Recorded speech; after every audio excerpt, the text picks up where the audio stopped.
Assalamu alaikum. Walaikum assalam warahmatullahi wabarakatuh. My question is regarding insurance. Actually, some say the insurance is allowed, some say it's not allowed. Now, I work in a company where by default we get insured, myself, my family, the spouse, etc. And part of the salary is taken in as a premium.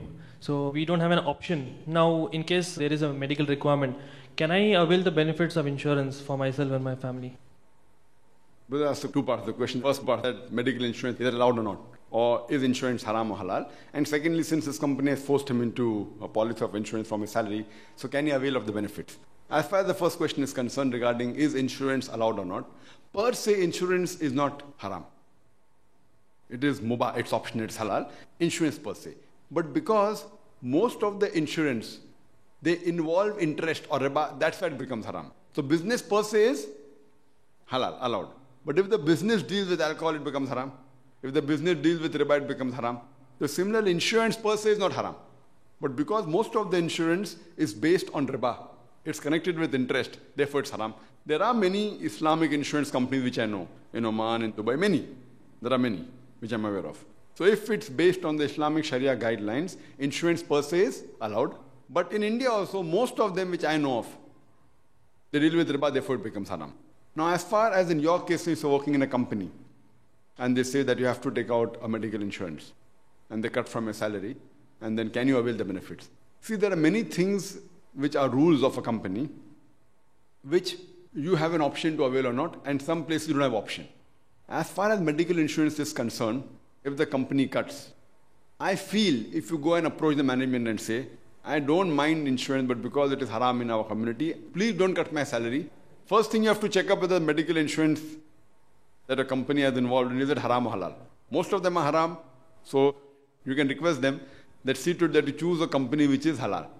See, one thing is the life insurance. In life insurance, what happens is that whatever premium you pay, there are some clauses to it, maybe 10 years, life insurance. So you keep on paying a fixed amount of premium every month.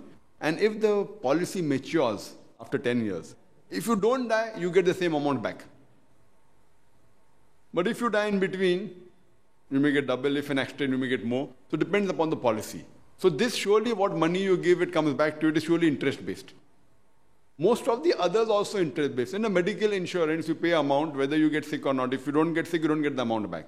So depending on what the policy is and what is the basis of it to give you money back, because if they're giving you money for treatment, they have to acquire from somewhere else. If there's Islamic pooling where you say that everyone gives 1,000 rupees, and if there are hundreds of thousands of people, and if one person gets sick, you give that money, so that becomes halal. But most of the insurance companies don't work like that. They take your money and they invest and they keep it in a bank and they get interest out of it. So it's the money that's taken from you, the premium taken from you, if it is invested in a business which is not haram, then the policy is halal. But most of the insurance company, they keep it in a bank for safety and they take interest which becomes haram. So which medical company has your company taken the insurance off? You have to check up. Most are haram, I know that. I can't say 100%. And if it's a haram, it's falling in the haram category, surely you can go and speak to the management and say that, see, I know that it is for my benefit, that if I give a medical insurance claim, my money is being cut maybe a few hundred rupees, but any problem. So you can give in writing that please don't cut my medical insurance claim, and if any medical expenses, I will bear from my own salary. So if you give in writing, I doubt whether any company will object. Now that's the difference, is that people don't go and speak to the management that way. So there's no rule of the government that the company should take medical claim from you. It is the policy of the company.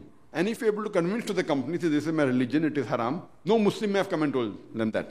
So you explain to them, majority, I think, inshallah, most of them will agree with the demand.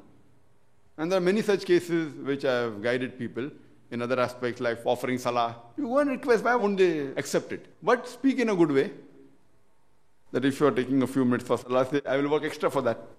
See to it that the work is not disturbed. See to it that you get better output. So if performance is good, the company will not mind acceding to your request. But generally, taking an insurance policy of anything which involves the riba is not allowed in Islam. Hope that answers the question.